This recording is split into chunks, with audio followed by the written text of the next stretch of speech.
Price Lord. கிறிஸ்துவில் பிரியமானவர்களே, இன்றைக்கும் உங்களை சந்திக்கிறதில் மிகுந்த மனமகிழ்ச்சி. இன்றைக்கு நாம தியானிக்க எடுத்துக்கொண்டிருக்கும் வசனம் யோசுவாவினுடைய புத்தகம் 1ஆம் அதிகாரம் 9ஆம் வசனம். நான் உனக்கு கட்டளையிடவில்லையா? பலங்கொண்டு திடமனதாயிரு, திகையாதே, கலங்காதே. நீ போகும் இடமெல்லாம் உன் தேவனாகிய கர்த்தர் உன்னோட இருக்கிறார் என்றார். நீ போகும் இடமெல்லாம் உன் தேவனாகிய கர்த்தர் உன்னோடு இருக்கிறார். கிறிஸ்துவில் பிரியமானவர்களே, நாம எங்க போனாலும் ஆண்டவர் நம்ம கூடவே இருக்கிறார். நாம நிறைய நேரங்கள்ல நம்முடைய உணர்வுகளுக்கு, நம்முடைய சூழ்நிலைகளுக்கு அதிக முக்கியத்துவம் கொடுக்கின்றோம். ஆனால் தேவனுடைய வசனத்திற்கு நாம் அதிக முக்கியத்துவம் கொடுக்கறதில்லை. நமக்கு நிறைய போராட்டங்கள் வரும்போது, வாழ்க்கையில பிரச்சனைகள், பாடுகள் அதிகரிக்கும் போது நம்முடைய கவனம் எல்லாம் அது மேலதான் இருக்குது. அந்த நேரத்துல நாம தேவனுடைய பிரசன்னத்தை உணர முடியாம தவிக்கிறோம். ஒரு சில நேரங்களில் நமக்கு சந்தேகம் வருது, ஏசப்பா எங்கடா போயிட்டாரு, ஆளை காணுமே, அவர் இல்லையே அப்படின்னு சொல்லி நாம தவிக்கிறோம். நம்முடைய காரணம் இதுக்கு நம்முடைய உணர்வுகளுக்கு அதிக முக்கியத்துவம் கொடுக்கறதுனால தேவனை உணர முடியல. ஆனா நாம வசனத்துக்கு தான் அதிக முக்கியத்துவம் கொடுக்கணும். வசனம் என்ன சொல்லுதோ அதுதான் நிஜம், அதுதான் உண்மை. ஆண்டவர் சொன்னாரு, இது உலகத்தின் முடிவு பரியந்தும் சகல நாட்களிலும் நான் உங்க கூட இருக்கிறேன். ஒரு நாள் கூட நான் விட்டு போக மாட்டேன். பிரச்சனை வந்துடாக்கா அவர் பயந்து போய் ஓடிடுவாருன்னு நீங்க நினைச்சீங்களா? கிடையாது. நான் உன்னை விட்டு விலகுவதும் இல்லை, கைவிடுவதும் இல்லை. வசனம் என்ன சொல்லுதோ அதுதான் நமக்கு ரொம்ப முக்கியம். அதை தான் நாம பிடிச்சுக்கணும், அதை தான் நாம நம்பணும். அதுதான் உண்மை. நம்முடைய சூழ்நிலைகள் மேலேயோ அல்லது நம்முடைய உணர்வுகள், நம்முடைய எண்ணங்கள் என்ன சொல்லுதோ அதன் மேல கவனம் வைக்க கூடாது. ஆண்டவருடைய வசனம் இப்படி சொல்லுது, ஆண்டவர் நான் எங்க போனாலும் அவர் என் கூட இருப்பார். நான் வானத்துக்கு ஏறினாலும் சரி, பாதாளத்துக்கு இறங்கினாலும் சரி, அவருடைய கண்ணுக்கு மறைவா நான் எங்கேயும் போக முடியாது. நாம இருக்கின்ற இடத்துல தேவன் இருந்து நம்மை வழி நடத்துவார், நம்மை காப்பார், நம்மை ஆசீர்வதிப்பார், நம்மை உயர்த்துவார், நம்மை சாட்சியாக நிறுத்துவார். நம் மூலமாக தம்முடைய நாமத்தை தேவன் மகிமைப்படுத்துவார். இது விசுவாசிங்க. இன்றைக்கு அதுதான் வசனம் சொல்லுது, நீ போகும் இடமெல்லாம் உன் தேவனாகிய கர்த்தர் உன்னோடு இருக்கிறார். பயப்படாத. 1 ராஜாக்களுடைய புத்தகம் 20ஆம் அதிகாரத்துல ஒரு சம்பவம். அங்கே இஸ்ரவேல் ராஜாவாகிய ஆகாபுக்கும் சிரியா தேசத்தினுடைய ராஜாவாகிய பெனதாத், இந்த 2 நாட்டுக்கும் யுத்தம் கலக்குது. இஸ்ரவேலுக்கும் சிரியாவின் இராணுவத்துக்கும் 2 சண்டை நடக்கும் போது பாருங்க, இது ஒரு மலை மேல நடக்குது இந்த சண்டை. இதுல இஸ்ரவேல் ஜெயிச்சுடுறாங்க. ஜெயித்த உடனே 1 ராஜாக்கள் 20ஆம் அதிகாரம் 23ஆம் வசனத்துல சிரியாவின் ராஜாவுடைய ஊழியக்காரர் அவனை பார்த்து, பாருங்க தோத்துட்டாங்க யுத்தத்துல. அப்போ அவனுடைய வேலைக்காரங்களாம், ராஜாவுடைய வேலைக்காரங்கள்லாம் ஒரு காரணத்தை சொல்றாங்க. என்ன சொல்லி? அவர்களுடைய தேவர்கள் மலை தேவர்கள், அதனால் அவர்கள் நம்மை மேற்கொண்டார்கள். நாம் அவர்களோடு சமபூமியில யுத்தம் பண்ணினால் நல்லது, அப்போது அவர்களை மேற்கொள்வது நிச்சயம். தோத்துட்டு ஒரு காரணத்தை சொல்றாங்க ராஜா கிட்ட. ராஜா, இந்த இஸ்ரவேல் நாட்டினுடைய கடவுள் இருக்கிறாரு, அவர் மலை தேவராம். பாருங்க, மலை தேவராம். அதனால நான் மலையில சண்டை போட்டதுனால இவங்க ஜெயிச்சுட்டாங்க. எனக்கா அந்த கடவுள் மலையில மாத்திரம்தான் அவங்களுக்கு ஹெல்ப் பண்ண முடியும், கீழே இறங்கி வர மாட்டார். ஏன்னா அவர் மலை தேவன். அதனால நாம அடுத்த முறை சண்டை போடும் போது மலையில சண்டை போட வேணாம், சமபூமிக்கு இறங்கிடுவோம், இல்லைன்னா பள்ளத்தாக்குல வச்சுக்குவோம் சண்டைய. எனக்கா அந்த கடவுள் அந்த இடத்துல மட்டும்தான் அவங்களுக்கு ஹெல்ப் பண்ணுவாரு, கீழே இறங்கி வர முடியாது, அவர் மலை தேவர் அப்படின்னு சொல்லிட்டாங்க. இந்த விஷயம் ராஜாவுக்கு போச்சோ இல்லையோ, கர்த்தருக்கு தெரிஞ்சிடுச்சு. என்ன பார்த்தாடா மலை தேவன் சொல்றீங்க, இருடா அப்படின்னு சொல்லிட்டு 1 வருஷம் கழிச்சு மறுபடியும் பெனதாத் சிரியாவின் இராணுவத்தோடு கூட இஸ்ரவேலை எதிர்த்து மறுபடியும் சண்டைக்கு வரான். என்ன நடந்துச்சுனாக்கா, நீங்க 28ஆம் வசனத்துல வாசிக்கலாம். அப்போது தேவனுடைய மனுஷன் ஒருவன் இஸ்ரவேலின் ராஜாவை பார்த்து, கர்த்தர் பள்ளத்தாக்குகளின் தேவனாயிராமல் மலைகளின் தேவனாய் இருக்கிறார் என்று சிரியர் சொல்லி இருக்கிறபடினால் நான் இந்த ஏராளமான ஜனக்கூட்டத்தை எல்லாம் உன் கையில் ஒப்பு கொடுத்தேன், அதனால் நானே கர்த்தர் என்று நீங்கள் அறிவீர்கள் என்று கர்த்தர் சொல்லுகிறார் என்றார். ஆண்டவருடைய வார்த்தை ராஜாவுக்கு வருது.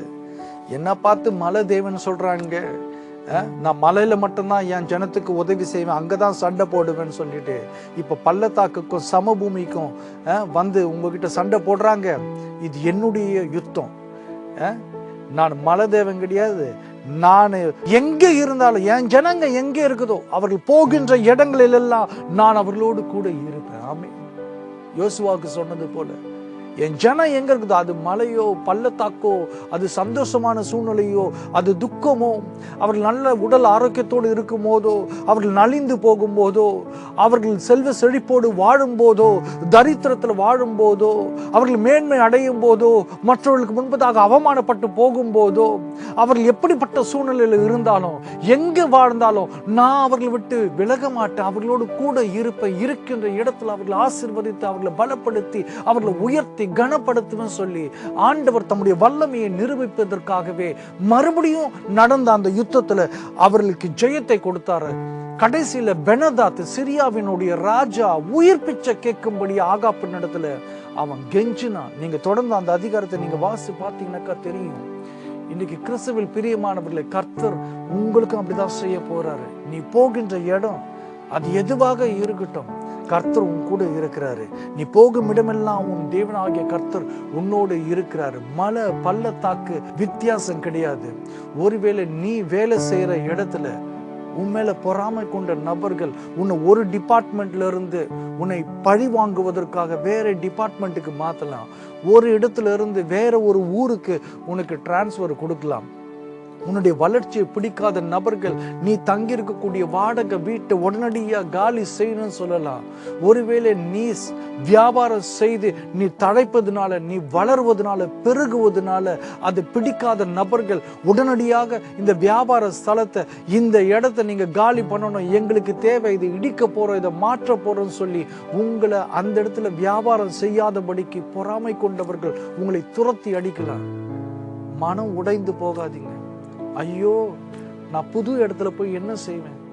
நீ நல்லா வேலை செஞ்சுட்டு இருந்தேனே, எனக்கு ப்ரொமோஷன் கிடைச்சிருக்குமே, இப்படி பண்ணிட்டாங்களே, வேற ஒரு டிபார்ட்மெண்ட்ல போட்டுட்டாங்களே, வேற ஒரு ஊருக்கு அனுப்பிட்டாங்களே, தெரியாத ஊர்ல நான் என்ன செய்ய போறேன்?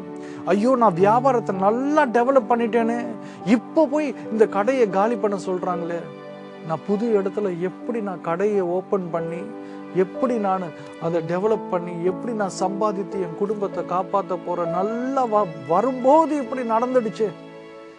இடம் மாத்தி விட்டுட்டாங்களே, என்னை துரத்தி அடிச்சுட்டாங்களே, என்னை அலைக்கழிப்பு நடக்கும்படியா வாழ்க்கையில போராட்டங்கள் ஏற்படும்படியா செஞ்சுட்டாங்களே சொல்லி மனம் கலங்காதீங்க. கிறிஸ்துவில் பிரியமானவர்களை இதை நோட் பண்ணீங்க. இடம் மட்டும்தான் மாறும் உங்களுக்கு. கர்த்தர் மாறவே மாட்டார். அவர் நேற்றும் இன்றும் என்றும் மாறாதவர்.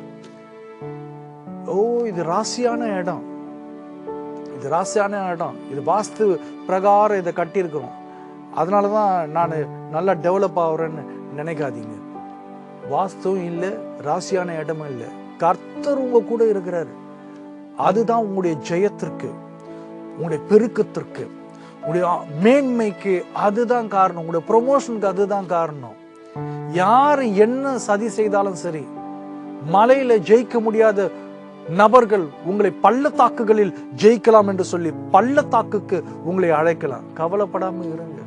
கர்த்தர் அங்கேயும் இறங்குவார் உனக்காக. நீ போகிற இடமெல்லாம் கர்த்தர் உன் கூட வருவாரு. அதுதான் வேதம் சொல்லுது, சங்கீதம் 23:4, நான் மரண இருளின் பள்ளத்தாக்கிலே நடந்தாலும் பொல்லாப்புக்கு பயப்படேன், தேவரீர் என்னோடு கூட இருக்கிறீர், உமது கோலும் உமது தடியும் என்னை தேற்றும். ஆமென். மனம் உடைந்து போகாதீங்க. எதுவும் நடக்க போறது, முந்தினதை காட்டிலும் பிந்தினது உங்களுக்கு பெரிய ஆசீர்வாதமாக இருக்கும். முன்பு நீங்க என்ன சம்பாதித்தீர்களோ அதை விட அதிகமாக தேவன் உங்களுக்கு செய்வார். ஈசாக்கை துரத்தி அடித்தார்கள். ஈசாக்கு எங்கெல்லாம் போய் அவன் கிணறுகளை வெட்டினானோ அதையெல்லாம் தூர்த்து போட்டார்கள். அங்கே பொறாமை பிடித்த நபர்கள் அதை தூர்த்து போட்டு அதை மூடிட்டு இது எங்களுடைய கிணறுன்னு சொல்லி அவனை ஒவ்வொரு முறையும் துரத்தி அடித்து கொண்டே இருந்தார்கள். ஆனால் அவன் எங்கெல்லாம் போனானோ, எங்கெல்லாம் கிணறு வெட்டினானோ அங்கெல்லாம் தண்ணி. பஞ்ச காலகட்டத்துல கூட தேவன் ஈசாக்குக்கு உதவி செய்தார். அவன் எங்கெல்லாம் கிணறு வெட்டினானோ அங்கெல்லாம் தண்ணீர் வந்தது. அவனுடைய பகைவர்கள் கூட அவனை துரத்தி துரத்தி சோர்ந்து போனார்கள். ஒரு காலகட்டத்துல அவன் சமாதானத்தோடு கூட அவன் வாழ்ந்தான், பெருகினார். ரெகபோத் ஆசீர்வாதத்தை கர்த்தர் கொடுத்தார். அதே போல உனக்கும் செய்வார். நீ எந்த இடத்துக்கு போனாலும் உன்னை யாரும் ஜெயிக்கவே முடியாது. நீ எந்த இடத்துல உன்னை அனுப்பினாலும் நீ ஆசீர்வாதமா இருப்ப, நீ பெருக்கத்தோடு இருப்ப, நீ வளருவ. உன் வியாபாரத்தை நீ கையிட்டு செய்யக்கூடிய எல்லா காரியங்களையும், நீ பிரயாசப்படுகின்ற எல்லா காரியங்களையும் கர்த்தர் ஆசீர்வதிப்பார். இந்த ஆசீர்வாதத்திற்கெல்லாம் காரணம் என்ன தெரியுங்களா? இயேசு. நீங்கள் இயேசுவினுடைய பிள்ளையாக இருக்கிறபடினாலே, இயேசு ஆண்டவரை சொந்த இரட்சகராக ஏற்றிருக்கிறபடினாலே, அவருடைய ரத்தத்தினால மூடப்பட்ட ஜனம், கர்த்தர் உங்களுக்காக யாவையும் செய்து முடிக்க வல்லவராக இருக்கிறாரு. உங்கள் மேல் வைத்த பிரியம் பாசம் உங்களை விட்டு விலகாதவர். எங்க போனாலும், நீ மரண இருளின் பள்ளத்தாக்குல நடந்தாலும், ரொம்ப மோசமான நிலையில நீ இருந்தாலும் சரி, யாரும் விடுவிக்க கூடாத இடத்துல நீ நடந்து போனாலும் சரி, இருள் உன்னை சூழ்ந்து கொண்டாலும் சரி, ஒத்தாசைக்கு உதவிக்கு ஒருவரும் இல்லாத இடத்துல நீ சிக்கி இருந்தாலும் சரி, நிலைமை கைமீறி போனாலும் சரி, கர்த்தர் உன் கூட இருப்பார். நீ வெளிச்சத்தை காண்பாய். கர்த்தர் உங்களை வெளிச்சத்தை உதிக்க செய்வார். கவலைப்படாம இரு. உன்னையும் உன்னுடைய குடும்பத்தையும் உன்னுடைய பிள்ளைகளையும் அவர் பார்த்து கொள்வார். ஆமேன். உன் பகைவர்களுக்கு முன்பதாக ஒரு பந்தி ஆயத்தம் பண்ணி, உன் தலையை எண்ணெயினால் அபிஷேகம் செய்து அவர்களுக்கு முன்பதாக நீ வெட்கப்பட்ட அதே இடத்துல அதே கண்கள் காணும்படியா உன்னை உயர்த்தி அழகு பார்ப்பார். இயேசு ஆண்டவரை இன்றைக்கு பற்றிக்கொள். அப்பா, நாம விசுவாசிக்கிற தகப்பனே, நான் எங்க போனாலும் எங்க அப்பா என் கூட இருக்கிறார், நான் உணர்றேன், நான் அதை நம்புறேன்ப்பா, நீங்க என்ன ஆசீர்வதிப்பீங்க, நிச்சயமா செய்வீங்கப்பான்னு சொல்லி ஒப்பு கொடுங்க. நாம ஜெபம் செய்யலாம் ஆண்டவரை நோக்கி பார்த்து. Thank you Lord. அப்பா, இப்போதும் ஆண்டவரே, இந்த வார்த்தைகளை கேட்கக்கூடிய உங்களுடைய பிள்ளைகள் ஆண்டவரப்பா, உங்களுடைய வல்லமை தொடரட்டும் சாமி. யாரெல்லாம் இப்படி துரத்தப்பட்டு தூக்கி எறியப்பட்ட நிலையில இருக்கிறார்களோ, யாரெல்லாம் தாங்கள் நல்லபடியா வியாபாரம் செய்து நல்லபடியா வேலை செய்து ப்ரமோஷன் வாங்கின இடத்துல சம்பாதித்து கொண்டு இருந்த இடத்துல அந்த இடத்துல இருந்து துரத்தி அடிக்கப்பட்டிருக்கிறார்களோ, பழி வாங்க எண்ணத்தோடு கூட ஆண்டவரப்பா இவர்கள் இடமாற்றப்பட்டிருக்கிறார்களோ, அப்படிப்பட்ட நபர்கள் எல்லாம் தொடுங்க சாமி. அவர்கள் ஆசீர்வதித்து ஆண்டவரப்பா கனப்படுத்துங்கப்பா. நீர் உம்முடைய பிள்ளைகள் எங்கே போனாலும் அங்கே இருக்கிற ஆண்டவரே. Thank you Lord. மலையோ பள்ளத்தாக்கோ வானமோ பாதாளமோ உமக்கு மறைவாக ஒன்றும் இல்லை ஆண்டவரே. பிள்ளைகளுடைய வேலை ஸ்தலம், வியாபாரம், படிப்பு, அவருடைய போக்கு வரத்து, அவர்கள் எடுக்கின்ற முயற்சிகள், அவருடைய எதிர்காலம், அவருடைய கனவுகள் எல்லாவற்றையும் ஆசீர்வதிங்க. அவருடைய கனவுகள் எல்லாம் நிஜத்திற்கு வரும்படியா, பிள்ளைகள் வெட்கப்பட்டு போகாதபடிக்கு, ஏமாந்து போகாதபடிக்கு, யாருக்கு முன்பதாகவும் உன் நாமத்தின் மகிமைக்காக பிள்ளைகளை ஆசீர்வதிங்க. மிகுந்த சமாதானம், சந்தோஷம் ஆண்டவரே ஒவ்வொருவரையும் சூழ்ந்து கொள்ளும்படியாய் இயேசுவின் நாமத்துல ஜெபிக்கிறேன் எங்கள் ஜீவனுள்ள நல்ல பிதாவே. ஆமேன், ஆமேன். God bless you all. பிரியமானவர்களே, நீங்க சென்னையில இருந்தீங்கன்னாக்கா எங்களுடைய மாதாந்திர கூட்டம் ஒவ்வொரு மாதமும் 3வது 4வது ஞாயிற்றுக்கிழமைகளில பச்சையப்பன் கல்லூரி எதிரில் இருக்கக்கூடிய சென்ட் ஜார்ஜ் ஸ்கூல்ல நடக்குது. மதியம் 1 மணி முதல் வந்து கலந்து கொள்ளுங்கள். என் பேர்ல ஃப்ரெட்ரிக் சில்வஸ்டர்ங்கிற பேர்ல யூடியூப் இருக்கு, அங்க போய் பாருங்க. அநேக செய்திகள் இருக்குது. அது உங்களுக்கு மிகுந்த ஆசீர்வாதமாக இருக்கும். God bless you all. கிறிஸ்து ஆறுதலின் தேவன் ஊழியங்கள் கடந்த 20 ஆண்டுகளுக்கு மேலாக இயேசுவினுடைய நற்செய்தியை அநேகருக்கு அறிவிக்கும் பணியில் இருந்து வருகிறது. எங்களும் எங்கள் மாதாந்திர கூட்டங்களுக்கு வந்து கலந்து கொள்ளும்படி அன்புடன் அழைக்கின்றோம். ஜெப விண்ணப்பங்கள் இருந்தால் எங்களை தொடர்பு கொள்ளலாம். இயேசு கிறிஸ்து கொடுக்கக்கூடிய ஆறுதலையும் ஆத்ம ரட்சிப்பையும் அநேகருக்கு பகிர்வோம். கர்த்தர் உங்களை ஆசீர்வதிப்பாராக.